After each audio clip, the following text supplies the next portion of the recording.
McCain-Malsberg. Thank you so much. I'm Sonny James with the Angry Black Woman Show on the internet, and this is. I have all your albums. Sonny, you don't seem that angry, but I bet one of us will piss you off. Already have. Been there, done that. Look, and this is for Reverend Al Sharpton. It appeared early on, especially in the race, that the old guard of the civil rights movement were slow to get behind Barack. And if you find that to be true, why? And if there had not been that delay, particularly in the African American community, wouldn't we have gotten, or they gotten behind them a little sooner? Those issues of whether African Americans would support him if he was black enough wouldn't have been an issue if the old guard had gotten behind him? All right, he and I talked about that. I think that first of all, I don't necessarily agree with that, even though he and I have talked about it. And Barack and I are like 6 years apart, so I've had my own problems with the so-called old guard. I think the problem was that the media had projected Barack was the alternative to them, and they were saying, what is this? And they were defending their civil rights traditions. So I think that they pitted him, and he had to make clear, I'm not trying to be different. I am trying to bring a new, updated 21st century version of what needs to be done. Joe Lowry, who's older than all of them, was quick to endorse Barack Obama. John Conyers, who's one of the oldest guys in the Congressional Black Caucus, is there. So I think that was a lot more media-driven than the facts. Well, wait a second. If you look on Clinton's side, just a second, if you look on Clinton's side, a lot of New Guard people, like from David Patterson to Greg Meeks, are with Clinton. So I don't think it's as generational as they try to make it. George, one of the things... Oh, yeah, go ahead. Is what took the African American community so long. There was this issue, if you recall early on, about black folks not getting behind him. I think they didn't know him. I think that a lot of blacks around the country didn't know him other than the speech. And I think that unlike what a lot of people felt, there was a lot of disfaction. They wanted change. A lot of them had their questions about Clinton, but they wanted to know what they were doing. They were more thoughtful than people thought. Let me follow on this, because don't you think a lot of it was that no one thought he could win? I mean, yeah, when John George, Lewis... I was just going to say that's that, true. Sonny, I was going to jump in. That's what I got from a lot of even my black callers early on when I was for Obama. They were like, you're just a stupid, naive, liberal white woman. America's never going to elect a black man. And so I think that there was a perception that we were maybe a more racist country than we are. Best ad of the campaign so far, I think. Barack Obama's ad in Iowa that was actually being broadcast to South Carolina. He's giving that speech at the Jefferson Jackson Day dinner. Great speech in October. And all the ad does is focus on middle-aged white women saying, this is great. And I think a lot of it was... Great ad. I think Al makes a point that I think the Clinton campaign has certainly done a bunch of things that have alienated the black population, but I do think there also is that element of believing that he can win.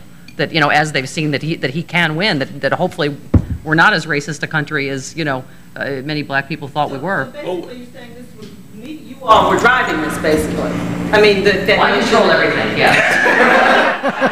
I think I've been cited for the success of you all were driving that notion that, I mean, there were articles in the LA Times and the New York Times all over the place. They were black women were being hunted down and, in corners. Beauty parlors in South Carolina. Are you going to vote for, who are you? Are you a female voter? Are you a black voter? How are you? I think one of the results, I think he transcends race, and he is a movement. I think he is connecting with people, and it's not to do with whether he's black or not. But again, we're assuming that black people are going to naturally vote Democrat. What has the Democrat Party ever done for black people? Well, I mean, I think that a lot of us have argued that, but the problem is that the Republicans have not made an appealing case. It's a pretty safe assumption. I mean, it's been 90% have made an appealing if they wanted to. I think they have chosen not to compete for that vote. And that does not mean that blacks are in love with the Democrats no matter what.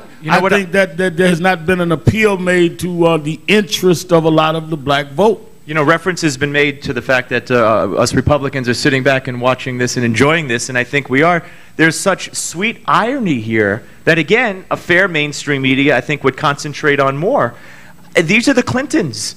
These are the inclusive Clintons in the inclusive Democratic Party, the first black president, if you will, and look what's happened. That is a huge story in America. How is it possible that the Clintons could be accused of race baiting and playing the race card?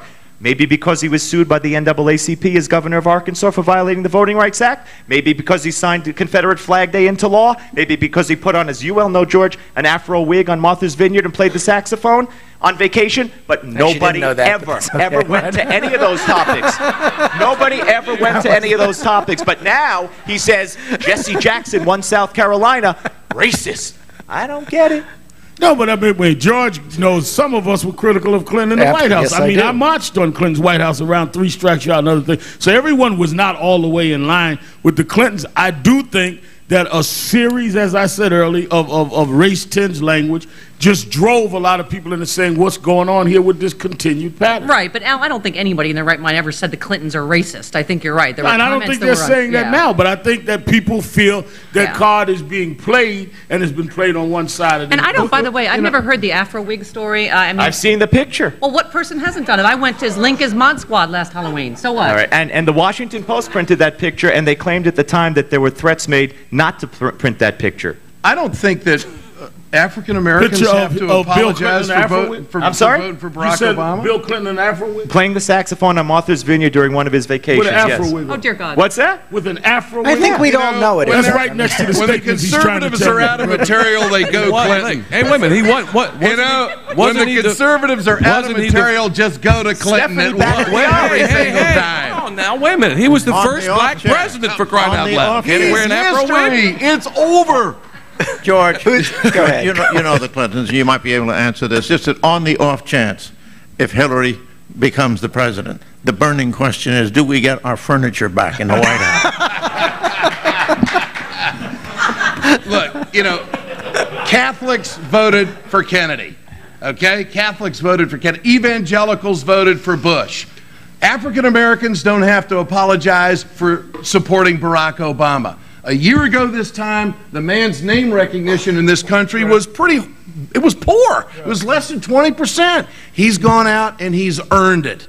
He's gone from 8 down to 4, down now to the final 2. He's raising money like no one has ever done it before. His social networking and his contemporary type campaign that he's running is making the Clintons look like a jalopy campaign. It's so totally different in the approach on how to get votes. And it's going to be trouble for McCain. Who's next? Yeah, and it's not as if he's half Jewish or anything. What's that about? What about Michelle? I don't know, but I'm not laughing like I agreed with it. They were trying to get you on tape laughing. I know a setup when I see it.